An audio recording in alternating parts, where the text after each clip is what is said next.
नमस्कार। किरण की कहानी चैनल में आपका स्वागत है। आज की हमारी कहानी है मायके की तड़प।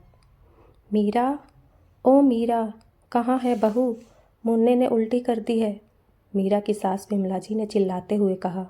आई मम्मी जी, मैं बस पापा जी के लिए चाय बनाने लग गई थी, मीरा ने हड़बड़ाते हुए कहा। मीरा अब मुन्ने को साफ करने लगी। तभी विमला जी बोली, बहू, पूरा 1 महीना हो गया, अब जाकर कुछ अच्छा महसूस कर रही हूँ, वरना इस कोरोना ने तो जान ही निकाल दी थी। सारी जिम्मेदारी बहू तुम पर अकेले ही आ गई थी। घर का काम, मुन्ने की देखभाल, सब कुछ अकेले संभाला बहू तूने। मेरी बीमारी में पूरी देखभाल करी। मीरा की सास ने आभार व्यक्त करते हुए मीरा से कहा। मीरा यह सुनकर खुश हो गई और उत्साहपूर्वक बोली, मम्मी जी, पूरे 4 साल हो गए हैं मैं अपने घर नहीं गई। पहले प्रेगनेंसी के चक्कर में, फिर कोरोना की वजह से मैं तो मायके जा ही नहीं पाई। माँ के गुजरने के बाद पापा से अच्छी तरह से मिल भी नहीं पाई।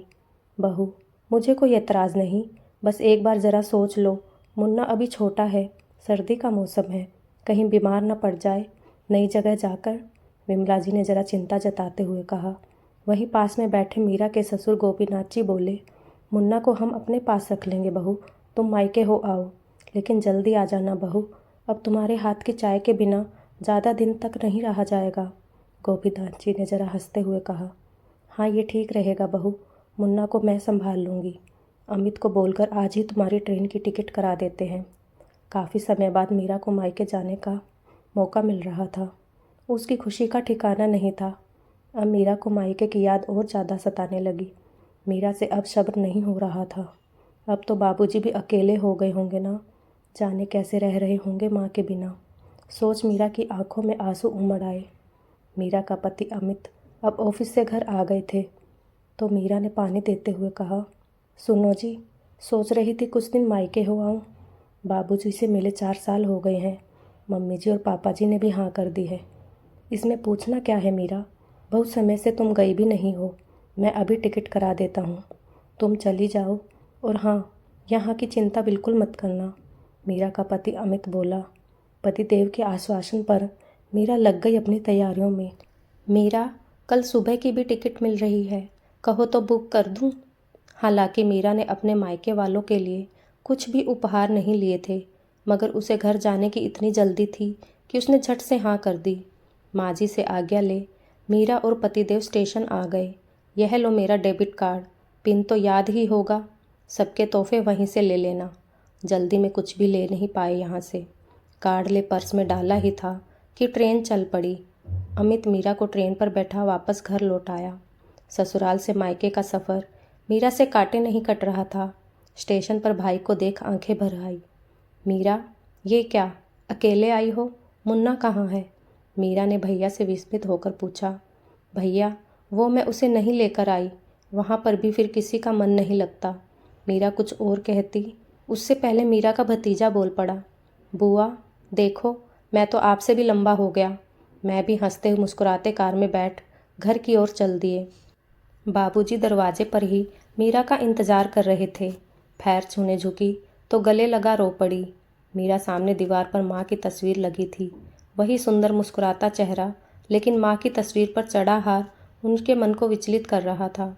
उसे लग रहा था मानो अभी माँ कमरे से बाहर आकर उसे गले लगा लेगी।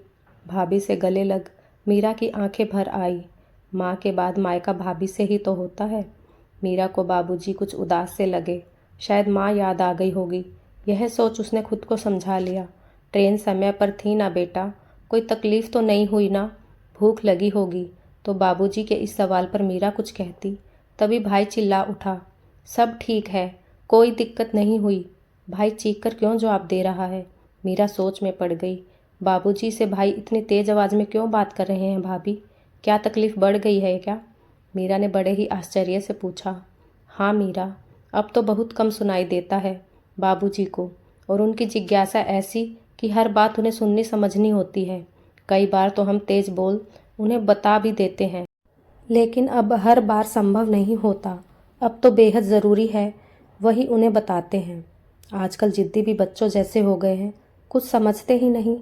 तुम्हारे भैया कितना समझाते हैं, बाहर वालों के सामने चुप रहा करें। अरे जब सुन नहीं पाते तो बात क्या करेंगे, लेकिन नहीं, उन्हें तो हमारी हर बात कड़वी ही लगती है। बुढ़ापा क्या आया, परेशान कर दिया है सबको। अब तुम आ गई हो, तुम ही समझाना, हम तो परेशान हो गए हैं, मीरा की भाभी ने बड़े गुस्से से कहा। भाभी की बातें सुन मीरा हैरान रह जाती है।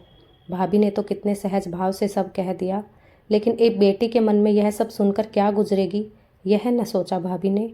मेरे बाबूजी, जो अफसर के पद से रिटायर हुए थे, जिन्होंने ज़िंदगी भर सिर्फ कहा और सुना ही था, वह इतने मजबूर हो गए हैं। अरे बुढ़ापा तो सबको आना है, लेकिन इसमें इतना तिरस्कार देख मीरा का मन दुखी हो चुका था। रात को खाने के टेबल पर सजे व्यंजन भी बाबूजी के उदास चेहरे के आगे फीके से लग रहे थे। मीरा सोच रही थी, शरीर से तो अभी भी बाबूजी बिल्कुल स्वस्थ थे, लेकिन कम सुनने के कारण मुरझा से गए हैं। ना कहीं आना ना जाना, बस घर में रहना, और घर में कोई बात करने को नहीं। आखिर मन की बात कहें भी तो किससे? ऐसे तो स्थिति और ख़राब हो सकती है।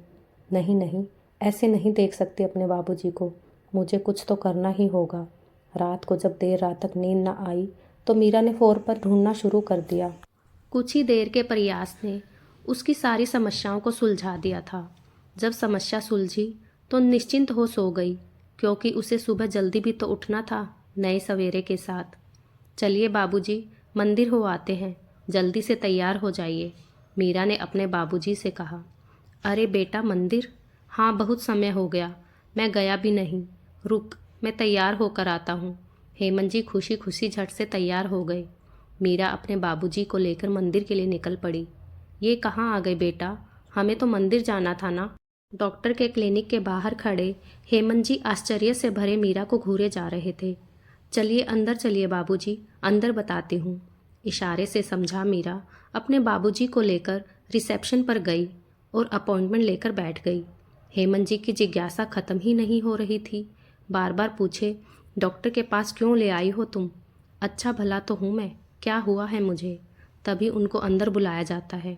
डॉक्टर हेमंत जी का चेकअप करते हैं। एक कान में 90% लॉस है, लेकिन दूसरे में 70 पर भी सुनने की क्षमता खत्म हुई है। अभी से मशीन लगाएंगे तो दूसरे कान की लॉस ज़्यादा नहीं होगी।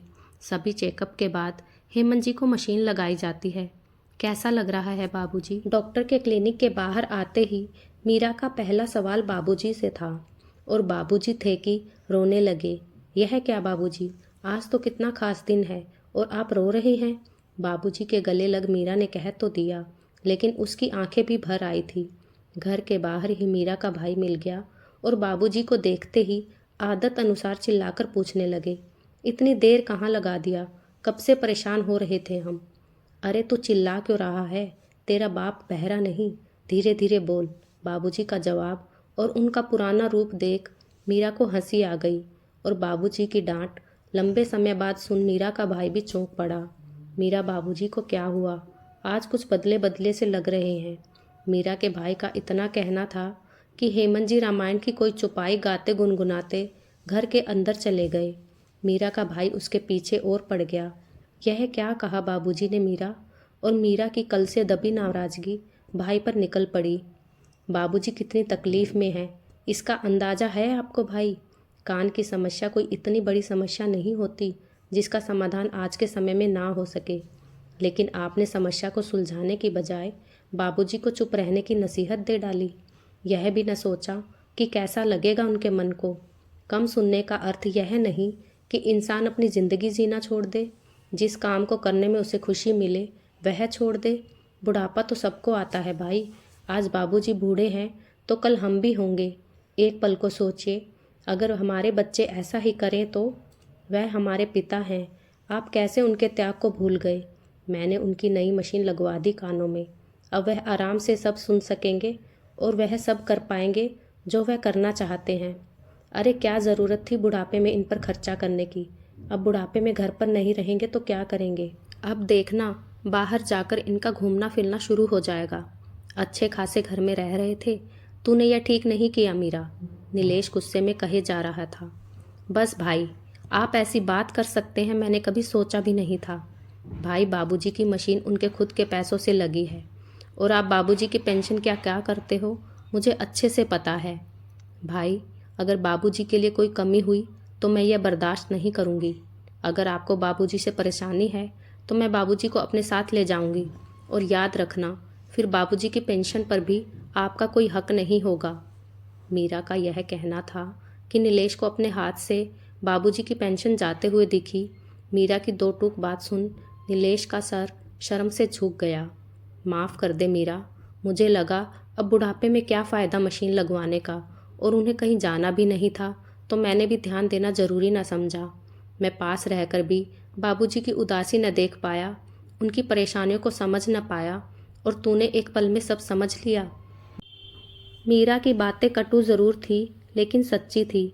नीलेश को अपनी गलती का आभास करवा गई थी। भाई को गलती का आभास हो चुका था तो मीरा ने क्यों बात को बढ़ाना था, यह सोच वे चुप रह गई। मायके में हंसी खुशी समय बिता और बाबूजी के चेहरे की खोई खुशी और उनका आत्मविश्वास लौटा मीरा वापस अपने ससुराल चली गई। तो दोस्तों, आपको ये कहानी कैसी लगी? क्यों माँ बाप रिटायरमेंट के बाद बेकार हो जाते हैं? बस उन्हें एक पुराने सामान की तरह जंग लगने के लिए अकेले छोड़ दिया जाता है। जिम्मेदारियों से मुक्त होने के बाद उन्हें भी मज़े से जीने का हक होता है, जो कि अधिकतर बच्चे समझ नहीं पाते। आपकी इसमें क्या राय है? अपने विचारों को हमारे साथ ज़रूर साझा करें। आपके कमेंट का हमें इंतज़ार रहेगा।